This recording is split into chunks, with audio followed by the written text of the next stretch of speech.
Assalamualaikum warahmatullahi wabarakatuh. Salam sejahtera bagi kita semua.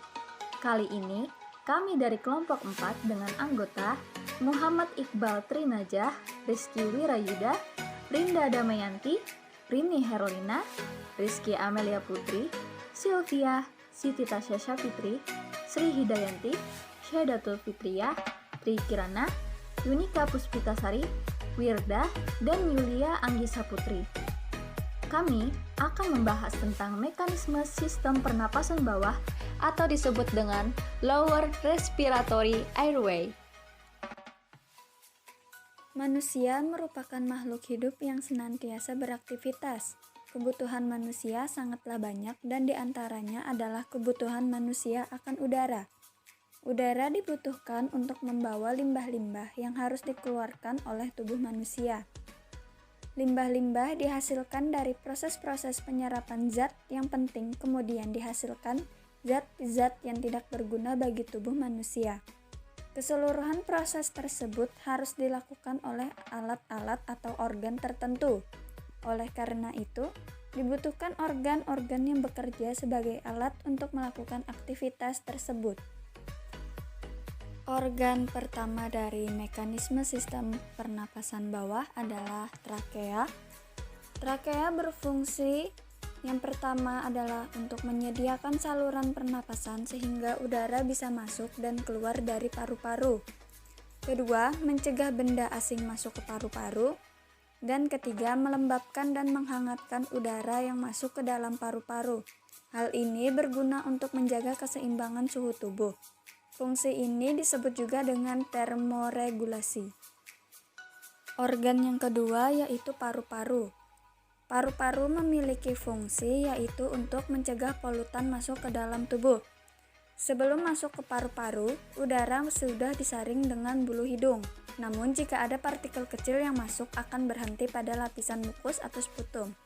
Yang kedua, menyebarkan oksigen ke dalam tubuh. Udara yang sudah masuk kemudian akan diolah lagi di dalam paru-paru untuk memisahkan oksigen dan karbon dioksida.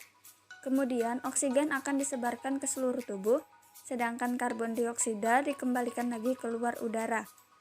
Yang ketiga, mengendalikan pH darah untuk mengubah tekanan pada karbon dioksida. Membuat batuk mengeluarkan kotoran, batuk tidak selalu buruk. Ini salah satu cara perlindungan yang dilakukan oleh tubuh. Batuk mampu mengeluarkan mukus dari paru-paru dengan sangat cepat. Lalu, fungsi paru-paru yang terakhir adalah menjadi lapisan pelindung hati dari guncangan karena letak hati berada di bawah. Organ yang ketiga adalah bronkus. Bronkus memiliki fungsi yaitu menghasilkan dahak untuk mencegah iritasi pada bronkus. Dahak yang dihasilkan oleh dinding bronkus mampu mencegah debu dan partikel berbahaya masuk ke dalam saluran pernapasan yang dapat menyebabkan peradangan atau iritasi pada bronkus dan paru-paru. Mengeluarkan debu dan partikel asing dari paru-paru. Bronkus terdiri dari silia atau bulu-bulu halus getar di sepanjang dindingnya sehingga menghalangi debu atau partikel ke paru-paru. Membantu paru-paru bernapas lebih cepat ketika lelah. Yang keempat ada alveoli. Alveoli memiliki fungsi yaitu yang pertama sebagai tempat terjadinya pertukaran gas pada paru-paru, di mana di setiap dindingnya dilapisi oleh sel-sel tipis datar atau yang disebut dengan squamosa alveolar, serta memiliki kandungan banyak sekali kapiler. Yang kedua adalah sebagai tempat pertukaran gas dari alveolus ke kapiler darah.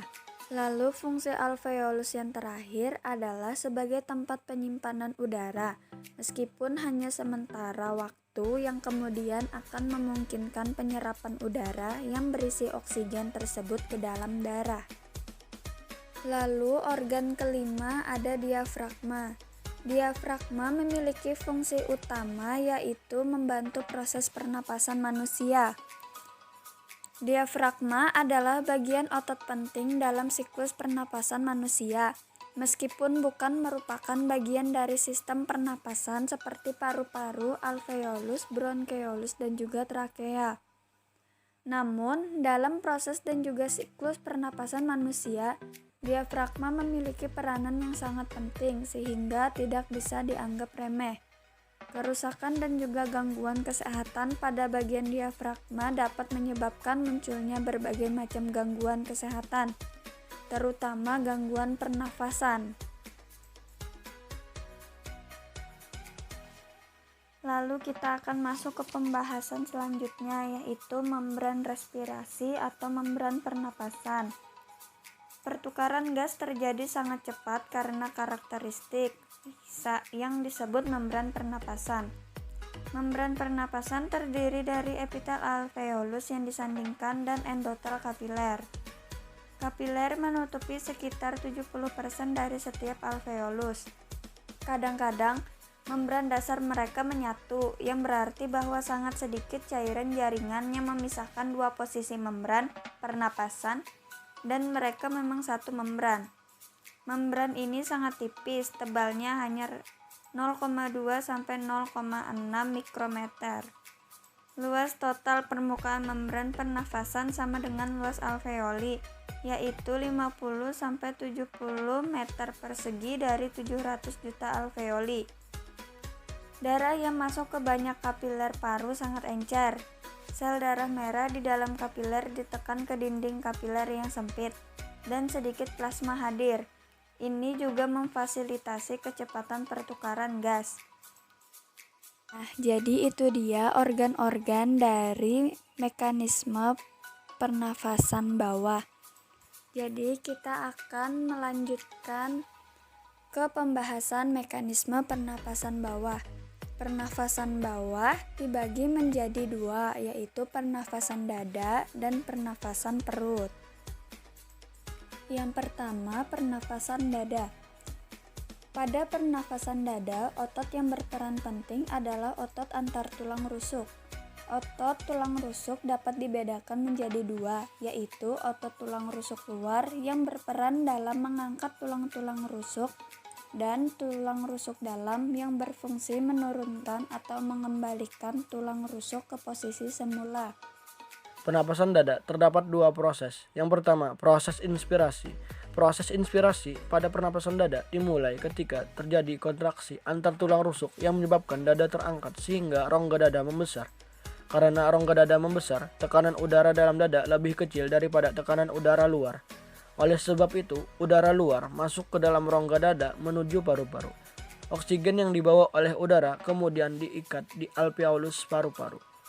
Yang kedua, proses ekspirasi. Proses ekspirasi pada pernapasan dada, otot antar tulang rusuk mengalami relaksasi sehingga rongga dada menyempit dan paru-paru mengecil. Karena rongga dada menyempit, tekanan dalam rongga dada lebih besar dibanding tekanan udara luar. Oleh sebab itu, udara dalam paru-paru terdorong keluar. Lalu yang kedua adalah pernafasan perut.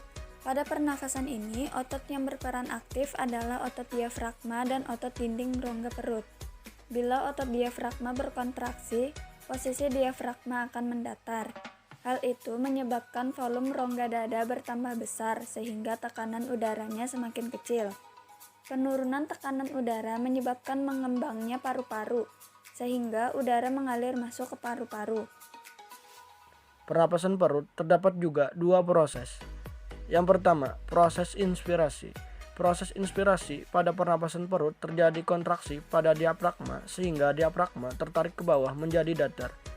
Hal ini menyebabkan rongga dada membesar sehingga tekanan rongga dada menjadi lebih kecil dibanding tekanan udara luar. Oleh sebab itu, udara luar kemudian masuk ke dalam paru-paru. Yang kedua, proses ekspirasi. Proses ekspirasi pada pernapasan perut, diafragma mengendur lalu naik karena mengalami relaksasi. Hal ini menyebabkan rongga dada mengecil dan tekanannya menjadi lebih besar dari tekanan udara luar. Oleh sebab itu, udara dalam paru-paru terdorong keluar. Berikut kami tampilkan video sistem pernapasan bagian bawah secara lebih rinci. Proses pernapasan pada manusia dimulai dari rongga hidung, faring, laring, trakea dan bronkus menuju alveolus. Di dalam alveolus inilah terjadi pertukaran gas antara oksigen dan karbon dioksida. Trakea memiliki cincin trakea berbentuk huruf C untuk mempertahankan bentuk pipa trakea agar tetap berdiri kokoh. Sistem pernafasan pada manusia terdiri dari dua proses utama, yaitu inspirasi atau memasukkan udara ke paru-paru dan ekspirasi atau mengeluarkan udara dari paru-paru. Bronkus bercabang-cabang dan membentuk percabangan yang lebih kecil yang dinamakan bronkiolus. Percabangan bronkiolus berakhir pada gelembung paru-paru yang disebut kantong alveolus. Gelembung tersebut diselimuti pembuluh kapiler darah. Bentuk alveolus menyerupai busa atau sarang tawon. Pada alveolus inilah terjadi difusi atau pertukaran gas ketika bernapas. Secara singkat, udara yang penuh dengan oksigen masuk melalui hidung menuju faring, laring, trakea, bronkus, dan kantong alveolus. Pada saat udara yang kita hirup sampai di alveolus, oksigen melewati dinding kapiler darah. Selanjutnya, darah akan mengedarkan oksigen ke seluruh tubuh. Setelah itu, darah akan membawa karbon dioksida ke alveolus menuju tenggorokan, lalu menuju ke lubang hidung untuk dikeluarkan dari dalam tubuh. Proses ini dinamakan dengan bernapas. Sekian pembahasan sistem pernapasan bawah dari kelompok 4. Mohon maaf apabila terdapat kesalahan dan kekurangan. Kami ucapkan terima kasih dan wassalamualaikum warahmatullahi wabarakatuh.